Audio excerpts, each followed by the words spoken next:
Of सोएगा। In fact ये वाली किताब तो ट्रांसलेट भी हो चुकी है, जिसका ट्रांसलेटेड वर्जन ऑनलाइन अवेलेबल है। तो हाँ, जो लोग इसे पढ़ना चाहते हैं वो पढ़ भी सकते हैं। तो इसी के साथ लेट्स रोल द इंट्रो।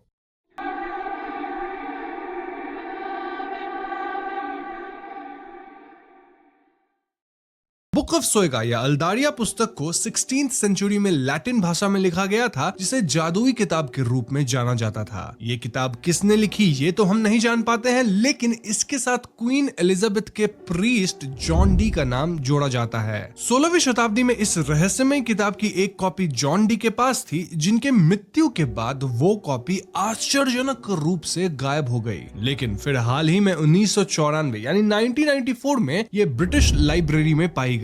अब ये तो किसी को नहीं मालूम कि ये किताब अचानक से कहां से प्रकट हो गई इन द लाइब्रेरी, लेकिन इस किताब ने पूरी दुनिया में हलचल जरूर मचा दिया। लोगों में अफवाहें फैलने लगी कि इस किताब के जरिए हम इस ब्रह्मांड के कुछ ऐसे रहस्यमयी बातों को जान सकते हैं जो आम लोग कभी नहीं जान पाते, और इसीलिए कई स्कॉलर्स जुट गए इस किताब को डिसाइफर करने में। नाउ द क्वेश्चन इज कि ये जो अफवाहें थी वो कितनी सच थी। अब कई सोर्सेज की माने तो जॉन डी के मृत्यु के बाद 1692 में इस किताब को ऑक्शन में बेच दिया गया था, जिसे ये अज्ञात लोगों के हाथ लगते लगते फाइनली ब्रिटिश लाइब्रेरी पहुंची थी। मतलब ये किन के हाथ लगी थी, देन फाइनली किस तरह से ब्रिटिश लाइब्रेरी पहुंची। खैर, किताब की बात की जाए तो इसमें कुल 3 मेजर चैप्टर्स हैं। इन चैप्टर्स के नाम है लिबर अल्दारिया, लिबर रेडियोरम और लिबर डेसिमस सेप्टिमस। लिबर अल्दारिया वाली चैप्टर सबसे बड़ी है विथ 95 पेजेस और लिबर रेडोरियम 65 पेजेस की है, और इसकी आखिरी चैप्टर सिर्फ 2 पन्नों की है। इस पुस्तक के आखिरी के 18 पन्नों में कुछ मैन्युस्क्रिप्ट्स हैं, जिसमें 36 टेबल्स ऑफ लेटर्स बने हैं। अब आपके मन में आ रहा होगा कि भैया इस किताब के अंदर का कंटेंट है क्या? वेल, इस किताब में जादू टोना, भविष्यवाणी और नक्षत्र जैसे विषयों से लेकर दैत्य, दानव, परियों जैसे आश्चर्यजनक विषयों का उल्लेख है, जिसे स्वयं जॉन डी भी डिसाइफर नहीं कर पाए थे। इसके आखिरी के 36 टैबलेट्स को डिसाइफर करना वाज द मेन इंटेंशन, जो उनसे कभी नहीं हो पाया। कहा जाता है कि जॉन डी ने इस किताब में लिखी भाषा को डिसाइफर करने के लिए एंजल यूरियल को भी समन करा था, जिन्होंने ये बात कही थी कि द बुक ऑफ सोएगा को आर्च एंजल माइकल के सिवा कोई भी डिसाइफर नहीं कर सकता है। लेकिन एंजल यूरियल ने जॉन डी को इस पुस्तक के कुछ विषयों के बारे में अवगत कराया था, जैसे गार्डन ऑफ ईडन में एडम को भी इस पुस्तक का ज्ञान दिया गया था, और हम सब जानते हैं कि एडम क्रिश्चियनिटी के मुताबिक पहला मनुष्य था। यूरियल ने जॉन डी को यह भी कहा था कि अगर कोई इस पुस्तक को पूरा पढ़ लेता है और सारे रहस्य को जान जाता है तो उसकी 2 से 3 साल के अंदर मृत्यु हो जाएगी।